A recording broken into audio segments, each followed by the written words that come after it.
30 days के अंदर आप A1 क्लियर कर सकते हैं। हम इसे लिखवा के ले लें अगर आप ये सारी चीज़ें फॉलो कर लेते हैं। तो अब ये सारे मेरे एक्सपीरियंसेस, उसके बाद A1 के बाद मैंने A2 भी किया होगा, B1 भी किया होगा, B2 भी किया होगा।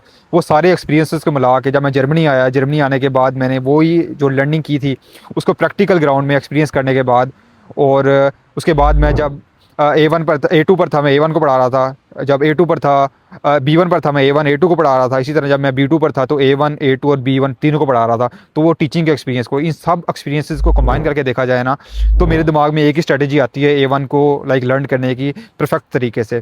तो वही मैं भी आपको बताने जा रहा हूँ। तो जो सबसे पहले आपने काम करना है ना, वो आपने A1 स्टार्ट करने से पहले ना जो A1 के मॉडल पेपर्स होते हैं ना, गोते के या फिर टेल के ना, वो आपने गूगल से निकालने हैं। उनकी वेबसाइट्स पर आपको मिल जाएंगे, ठीक है। वो निकाल के उन सबको एक तरह अच्छे से देख लेना कि आखिर इसका पैटर्न क्या होता है, ठीक है। आपने उसका पैटर्न देख लेना है। तो ये तो बेसिक स्टेप हो गया हमारा। इसके बाद दो तरीके होते हैं करने के, या तो आप सेल्फ पर करते हैं या फिर किसी इंस्टीट्यूट से करते हैं। सेल्फ पर करना है तो सेल्फ पर करने के लिए आपको एक तो प्रॉपर आपको कोई सीरीज़ फॉलो करनी पड़ेगी, लाइक किसी प्लेलिस्ट फॉलो करनी पड़ेगी। यूट्यूब पर बहुत फ्री प्लेलिस्ट अवेलेबल हैं, वो फॉलो करनी पड़ेगी। और साथ साथ आपको कोई बुक फॉलो करनी पड़ेगी प्रैक्टिस के लिए, ठीक है। तो सेल्फ पर बात करें, फॉर एग्जांपल आप, मैंने सीरीज़ जो फॉलो की थी ना, मैंने A1 सेल्फ पर किया, ऑनलाइन किया, यूट्यूब से किया। तो मैंने जो फॉलो की थी, मैंने की थी जर्मन फॉर स्टूडेंट्स की सीरीज़, ठीक है। तो आप जैसे फॉर एग्जांपल आप यही फॉलो कर सकते हैं, या आपको कोई और अच्छी लगे आप वो भी फॉलो कर सकते हैं। तो आपने सबसे पहले तो ये फॉलो करनी है, एक सीरीज़ फॉलो करनी है। और सीरीज़ के साथ साथ आपने सिर्फ सीरीज़ पर नहीं रहना, आपने अपने कॉन्सेप्ट्स क्लियर करने हैं। बारिश स्टार्ट हो गई है, छतरी ले लूँ नहीं तो मेरा मोबाइल भीग जाना है। वीडियो के चक्कर में मोबाइल से भी जाऊँगा। तो इस सीरीज़ के साथ साथ आपने अपनी वोकैबलरी के नोट्स अलग से तैयार करने हैं। वोकैबलरी के नोट्स तैयार कैसे कर सकते हैं आप? तो इसके लिए आपने सबसे पहले गूगल पर जाना है। वहाँ पर आपने सर्च करना है कि A1 के लेवल के ना जितने भी टॉपिक्स हैं ना, A1 लेवल के टॉपिक्स हैं, वो उसकी लिस्ट दे दें। तो उस टॉपिक्स की लिस्ट लेने के बाद ना आपने वहाँ से लिस्ट ले उठानी है। जैसे for example room, for example उसने टॉपिक की लिस्ट दी, उसमें आ गया रूम की वोकैबलरी आ गई, उसमें आ गया बाथरूम की वोकैबलरी आ गई, उसमें आ गया कि और क्या आता है, उसके अलावा हॉस्पिटल की वोकैबलरी आ गई, उसके बाद रिजर्वेशन की वोकैबलरी आ गई। वो सारी वोकैबलरीज आपने उठानी है, और वो सारी आपने लाइक टॉपिक्स उठाने हैं। वो टॉपिक्स उठा के आपने सेपरेट उनकी वोकैबलरी की लिस्ट बनानी है। फॉर एग्जांपल रूम की वोकैबलरी, रूम के अंदर जितना सामान होता है ना, तो वो आप सामान की वोकैबलरी की एक लिस्ट बना लेंगे, ठीक है। और वो भी लिस्ट आपको गूगल पर आप लिखेंगे, सेपरेट टॉपिक लिखेंगे, तो वो आपको वहाँ से गूगल से मिल जाएगी। तो आप तो इन सब टॉपिक्स की ना आपके पास एक सेपरेट ना लिस्ट हो जाएगी। लाइक आपके पास रूम की वोकैबलरी हो जाएगी, आपके पास रिजर्वेशन की वोकैबलरी हो जाएगी, आपके पास बाथरूम की वोकैबलरी हो जाएगी। इस तरह और भी काफ़ी टॉपिक्स होते हैं, तो उन सब की वोकैबलरी आपके पास आ जाएगी, सेपरेट वोकैबलरी। तो आपने वो सारी ना अच्छे से रट लेनी है। साथ साथ डेली जैसे जैसे आपको ग्रामेटिक्स चलती जाए, साथ साथ आप अपना टारगेट बना लें कि आपने डेली के 10 लफ्ज़ याद करने हैं, 5 लफ्ज़ याद करने हैं, या 15 लफ्ज़ याद करने हैं। तो आपने वो टोटली 7 लफ्ज़ ना लाइक डेली का टारगेट रखना है, और डेली करना है आपने वो। तो साथ साथ वो लेके चलने हैं आपने, ठीक है। ये तो बात होगी हमारी एक सीरीज़ फॉलो करने की, जो आप यूट्यूब की सीरीज़ फॉलो कर सकते हैं, या फिर आप जो पेड लेक्चर्स होते हैं वो ले सकते हैं, ठीक है। और साथ साथ हमारी वोकैबलरी भी कवर हो गई है। तो ये दो चीज़ें आप ना लाइक 30 से 45 मिनट का काम है, आप लाइक डेली देना 30 से 45 मिनट दोनों चीज़ें हो सकती हैं, क्योंकि 15-20 मिनट का लेक्चर होता है। या अगर आप पेड क्लासेस ले रही हैं या फिर ले रहे हैं, तो वो लाइक घंटे की होती होगी। तो उसमें सारा कुछ कवर कराते हैं, लेकिन वो भी हम एज अ सीरीज़ में लेके चलते हैं। तो वो हो गई। साथ साथ आपने वोकैबलरी को 15 मिनट दे दिए। इसके साथ साथ आपने जैसे ही आपकी लाइक 15-20 दिन गुजर जाए ना, आपके पास थोड़ी बहुत वोकैबलरी आ जाए, थोड़ी बहुत ही आपके पास एक्सपीरियंस आ जाए लैंग्वेज के रेलिवेंट, उसके बाद आपने स्टार्ट करने हैं अपनी जो लिसनिंग होती है, उसके बाद रीडिंग होती है, राइटिंग होती है, स्पीकिंग होती है, वो इंप्रूव करना स्टार्ट करनी है। वो कैसे कर सकते हैं आपने लिसनिंग के लिए तो आपने सिंपली यूट्यूब पर जाना है। यूट्यूब पर लिखें कि A1 लिसनिंग, तो A1 लिसनिंग के आपके पॉडकास्ट मिल जाएंगे, वो आप सुन सकते हैं, ठीक है। स्टार्टिंग में बहुत मुश्किल होगी, लेकिन आपने समझ ना भी है फिर भी सुननी है। आपके कानों को आदत हो जाए ना जर्मन सुनने की, तो वही इनफ होती है। वो आहिस्ता आहिस्ता जब कानों को आदत होती है तो बंदे को समझ भी आने लग जाती है। तो ये मैं अभी आपको मजाक लग रहा होगा, लेकिन आप जब हाई लेवल पर जाएंगे आपको समझ आ जाएगी खुद ही क्या कानों को आदत लगना क्या होता है। तो इसी तरह जो रीडिंग होती है, रीडिंग के लिए आपने कोई भी आप गूगल पर सर्च करें या फिर आप यूट्यूब पर सर्च करें, आपको स्टोरीज़ मिल जाएंगी, ठीक है। A1 लेवल की स्टोरीज़ मिल जाएंगी, आपने वो रीडिंग करनी है। या फिर आप अपने पास पेपर्स A1 के ले लें, वो रीड कर लें आप। तो वो रीडिंग करके ना आप मतलब उसके हर वर्ड को अंडरलाइन करके उसके मीनिंग्स लिखें, आप लाइक समझें लाइन्स को वगैरह को जस्ट ट्रांसलेट करके। तो वो आप पर डिपेंड करता है कैसे करते हैं। तो वो प्रैक्टिस होगी हमारी रीडिंग की। और इसी तरह A1 पर स्पीकिंग कैसे इंप्रूव की जाए, उसका सबसे बेस्ट वे है कि आप कुछ रेडी मेटल्स रट लें। रेडी मेटल्स क्या होते हैं? बने बने सेंटेंसेस, वर्ड्स की बजाय आप सेंटेंसेस रटें, ठीक है। कि फॉर एग्जांपल हर वर्ड स्टार्ट करने का होता है, जैसे I want to go to house, इश म्यूजते ना हाउस अगेन। लाइक इस तरह ना आपने मतलब स्ट्रक्चर्स रट लेने हैं, और साथ साथ आपने कुछ रेडी मेटल्स रट लेने, जैसे इश म्यूजते, इश विल, इस दिन के, इस ग्लाउबे, लाइक इस तरह ना हर वर्ड स्टार्ट करने के, सेंटेंस स्टार्ट करने के कुछ रेडीमेडल्स होते हैं, डेली कॉमनली यूज़ होने वाले सेंटेंसेस होते हैं, वो रट लें अच्छे से, तो वो आपकी स्पीकिंग को बूस्ट करेंगे स्टार्टिंग में, ठीक है। उसके बाद घबराएं ना बोलने से, जिस तरह गलत बोलते हैं सही बोलते हैं, बोल रहे हैं आप, ठीक है। इगाल कि आप गलत बोल रहे हैं, आपको सिर्फ बोले हैं, तो आपका जब लफ्ज़ मुँह पर चढ़ने लगे ना जर्मन के, तो आप अपने आप बाद में सही हो जाता है, ठीक है। ये ज़रूरी नहीं है कि आप परफेक्ट बोलें, ये ज़रूरी है कि आप बोलें, ठीक है। स्टार्टिंग में आप गलत बोलेंगे, गलत बोलते बोलते आप लाइक आहिस्ता खुद ही सही बोलने लग जाएंगे। लेकिन एक और इम्प्रूव करने का तरीका है, कोई एक अच्छा सा दोस्त बना लें जो जर्मन आपके साथ लर्न कर रहे हैं, ठीक है, जिसके साथ आप डेली प्रैक्टिस कर सकें। Anschließend zeige ich noch einige Vor- und Nachteile auf und dann komme ich zum Schluss. ये बहुत ज़्यादा लाइक आपकी स्पीकिंग को बूस्ट करता है, ठीक है। तो ये इस तरह आप स्पीकिंग बूस्ट कर सकते हैं। इसी तरह राइटिंग कैसे बूस्ट करें?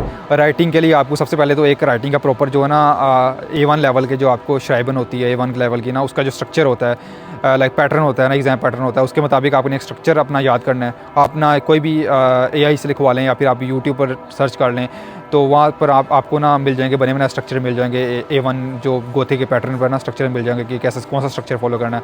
वो स्ट्रक्चर आप रटें सबसे पहले, उसकी प्रैक्टिस करें, तो उसकी बेस पर आप फिर और लाइक प्रैक्टिस कर सकते हैं। और डेली लिखा करें, कुछ ना कुछ टॉपिक पर डेली कोई ना कोई ईमेल्स लिखा करें, तो उससे आपकी लाइक श्राइबिंग इंप्रूव होगी, ठीक। तो ये सारे मॉड्यूल्स की हमने सेपरेट बात कर ली, ठीक है। तो इसको अब अभी हमने लेके आना है अपने, जो हमारा प्लान था ना कि 45 मिनट्स 45 मिनट्स जो हमारा होता है कि हमने 15-20 मिनट का लेक्चर लिया, साथ 15-20 मिनट वोकैबुलरी को दी है। उसके साथ साथ आप डेली के लाइक आधा घंटा राइटिंग को दे दें, आधा घंटा आप स्पीकिंग को दे दें, आधा घंटा आप लिसनिंग को दे दें। लाइक 4 मॉड्यूल्स को आधा घंटा दें तो 2 घंटे ये बन जाते हैं। तो डेली के 3 से 4 घंटे देना, आप देखो आगे ले लें। अगर आप ये डेली के 3-4 घंटे देना, तो महीने के बाद आप A1 लेवल आप पेपर क्लियर कर सकते हैं ईजीली। और इसके बाद कुछ रूल्स हैं जो आपको अपने दिमाग में बिठा के रखने हैं, कुछ टिप्स हैं जो आपको अपने दिमाग में बिठा के रखनी है ये जर्मन सीखते हुए, ठीक है।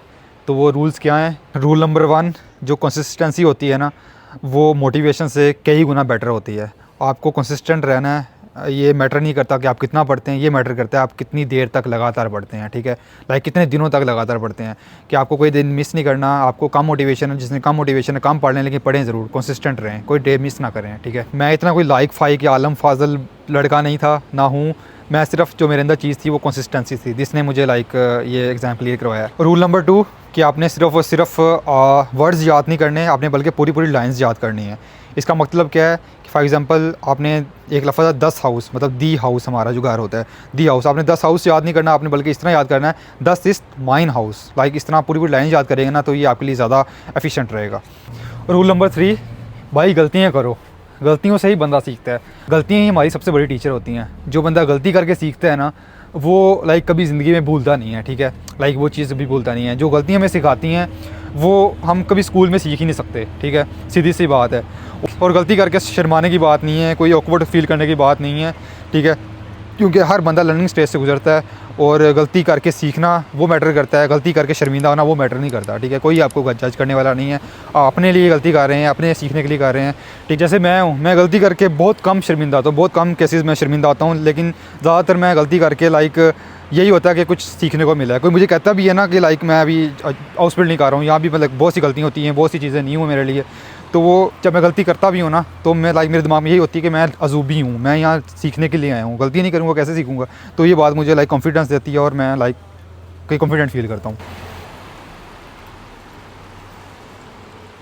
गलतियाँ करके उन सब से सीख के ही मैं इस स्टेज तक पहुँचा हूँ, ठीक है, जर्मनी में हूँ।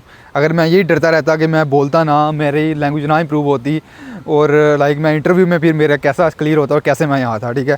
तो लाइक गलतियाँ करो यार, मतलब गलतियों से सीखो, ये मेरी रिकमेंडेशन है। रूल नंबर 4 जो कि सबसे इम्पोर्टेंट है मेरे ख्याल से, कि आप जब जर्मन सीख रहे हो ना, तो हर रोज़ जब आपने पढ़ना है ना, फॉर एग्जांपल डे 1 आपका है, तो आपने डे 1 में जो पढ़ा है आपने डे 2 स्टार्ट करने से पहले डे 1 की रिवीजन करनी है, फिर डे 2 वाला काम करना है। इस तरह जब डे 3 होगा आपका, तो आपने डे 1 डे 2 दोनों पढ़ के फिर डे 3 की आपने तैयारी करनी है। इसी तरह लाइक जैसे जैसे डे गुजरते जाएंगे, अपने हर रोज़ आपकी पुरानी चीज़ें रिवीजन होती रहें। तो ये सबसे इंपॉर्टेंट चीज़ है। मैं यही चीज़ फॉलो करता था, इस वजह से लाइक मुझे लगता है कहीं ना कहीं कि लाइक मेरी थोड़ी ग्रिप बन पाई है लैंग्वेज पर।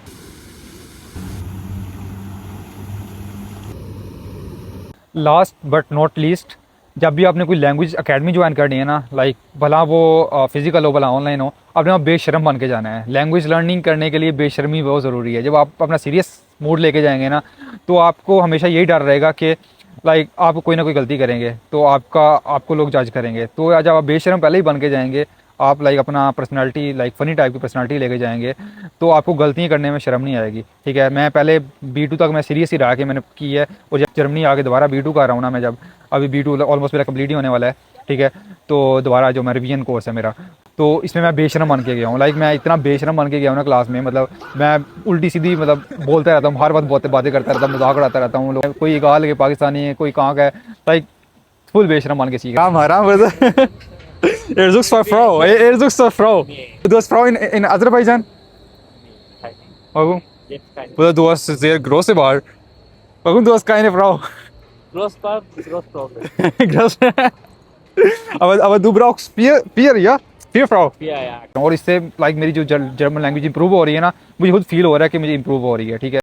जो पाकिस्तान में मेरी कभी भी इंप्रूव ना होती, क्योंकि मैं बोल रहा हूँ, एक बार गलत बोलता हूँ, अगली बार वही मैं सही बोलता हूँ। इसी तरह कोई भी चीज़ मैं बार बार बोलता हूँ, गलतियाँ करता हूँ, गलत लफ्ज़ बोल देता हूँ, गलत सेंटेंस बोल देता हूँ, बाद में लाइक मुझे शर्म भी आती है, लेकिन मैं हाई शश कर देता हूँ, लाइक मैं कुछ बोला ही नहीं ऐसे, ठीक है।